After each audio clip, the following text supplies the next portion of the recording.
이건 널 위한 나의 사랑 노래 Baby 고인 가사는 없어 도레미파솔 사랑해란 말이 젠 간지럽대 조금 더 쉽게 말해줄게 도레미파솔 Hello， 歡迎翻嚟我嘅 channel。今次呢條片想同大家開啟一個新嘅系列，就係解鎖亞洲新地區，以一個平嘅價錢咧去探索亞洲唔同嘅地區啦。點解會有呢個主題嘅出現呢？短嘅假期，除咗去台灣、翻大陸之外咧，我哋都有更加多嘅選擇。今年咧，我決定踏出我嘅舒適圈，我嘅快閃地圖係咪可以再大啲？所以我今次要解鎖我嘅亞洲新地區。而呢第一站咧就係釜山，唔帶行李箱，我一個人淨係帶個袋。去用呢48小時探索釜山值得去嘅地方同埋好食嘅餐廳。究竟呢48小時我可以做啲咩？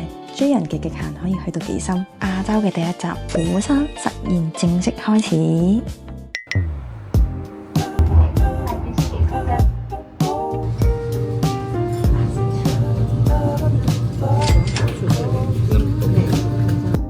我本身咧見到佢仲有個血腸嘅，但係我驚我自己呢個湯飯就已經夠飽，所以我都唔敢再嗌。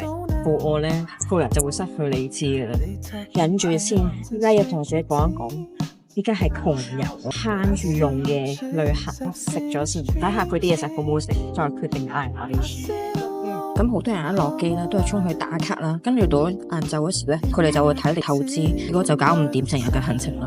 但係追人嘅直覺話俾我知咧，一定要食飽唞夠先好去趕行程。所以我嘅第一站咧就係食呢間豬肉湯飯啦，令到我嘅 HP 值上翻嚟先。咁陣間咧食飽之後要做啲咩？梗係要瞓覺啦。瞓覺咧，齋翻酒店瞓咧，你又覺得好似冇乜意思咁樣。今次咧我就諗住用釜山24小時 pass 啦，其中有個景點咧就係巴靚啦，就話係一個豪華版嘅桑拿房。心理嘅狀態咧係決定你成個旅行嘅質量。所以咧我決定咧，我第一集就係食飽，第二集就係要瞓飽，我先會出去講行程啦。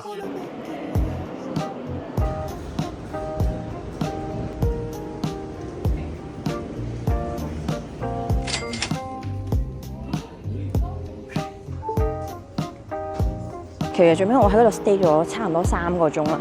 咁其實嗰3個鐘咧係舒服嘅。如果真係有興趣過去，我就建議咧可以直接 skip 咗浸浴嗰一下啦，即係咧換咗衫去桑拿就 OK 噶啦。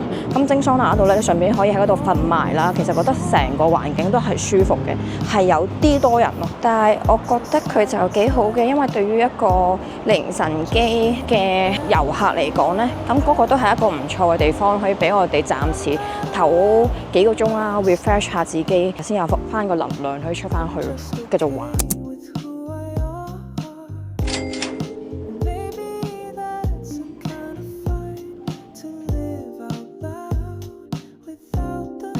佢呢個咧係佢哋嘅 signature 咖啡啦，啡味咧係有少少橙香味。香港咧最近咧香港都有啲係明太子嘅鹽麵包啦，咁我未食過其他啦，好似有一間初蜜都有嘅，但係佢呢個咧個明太子佢唔係嗰啲爆醬爆汁嗰啲啦，但係咧佢係少少鹹香咁樣啦，哇，好好食！我再講呢個係啱啱食咗鹹嘅嘢啦，依家要切埋個甜嘅，佢係咁樣。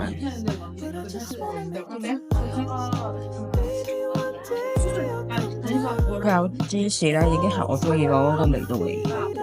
任何嘢配芝士嘅麵包咧，一定唔會死嘅。本身今晚咧，我係諗住一個人去食烤腸嘅，望到好正嘅烤腸，我俾張相你睇睇，完全係唔同嘅。佢係一半原味同埋一半未做嘅烤腸，真係無敵。我見到張相已經哇流晒口水，唔係講笑。見到我有個 friend 咧，佢咁啱都嚟咗釜山，所以咧我就問佢今晚有唔有一齊食，佢同我一齊食咧，就睇下佢想食咩。因為我本身個畫面咧係我今晚自己食烤腸，嗌一支啤酒咁樣試下。呢個畫面咧我從來都未試過，所以咧前2日睇到行程嗰時喺度諗緊，好期待嗰個畫面嘅出現。因為我個 friend 今日突然間出現咗咧，就令到我又覺得喺度，如果有個人陪我食飯都好啊，或者2個人咪可以食多啲嘢咯，好矛盾啊！我依家咧就而家等緊佢覆我，今晚係咪同我一齊食？咁喺等佢嘅呢個過程中咧，我就有好多幻想啊，所以而家等佢覆我先算啦，係。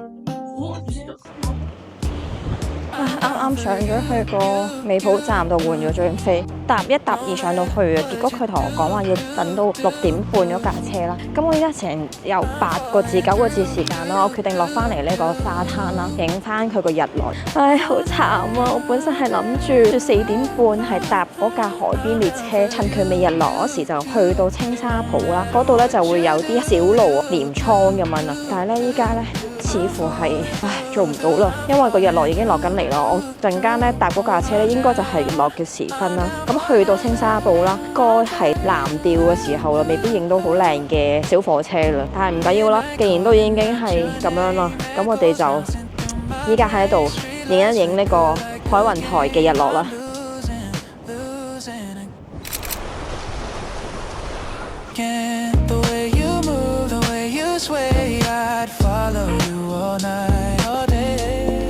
你着翻件褸啦，好凍啊！仲要生入眼啊！哇，冇人可以幫我吹啊，好痛啊！我覺得已經值得啦，好靚啊呢度真係，仲要係咁大個舞台，竟然冇人同我爭啊 ！Oh my god！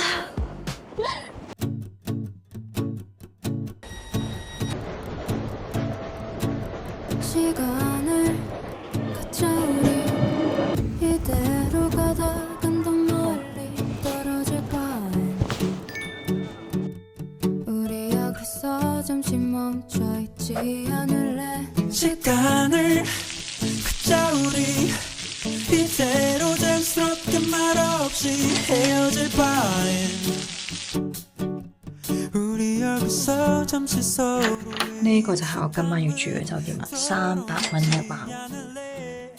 小鳥雖細，五臟俱全。我哋唞下啦，太攰啦。我哋聽日再見啦。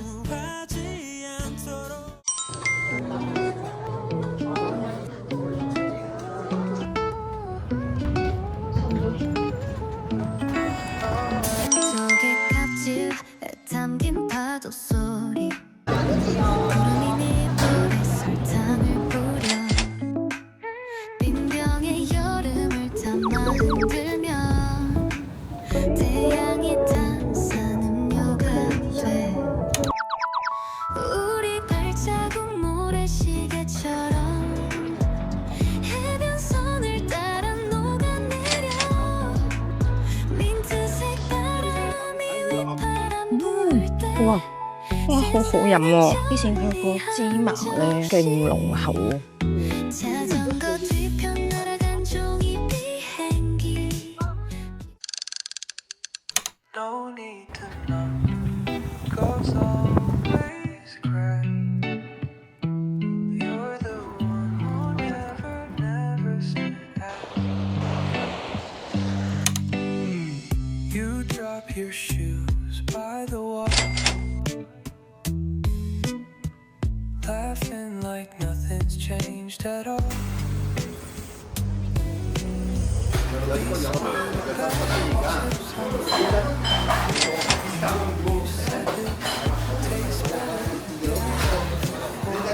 Don't know, brother.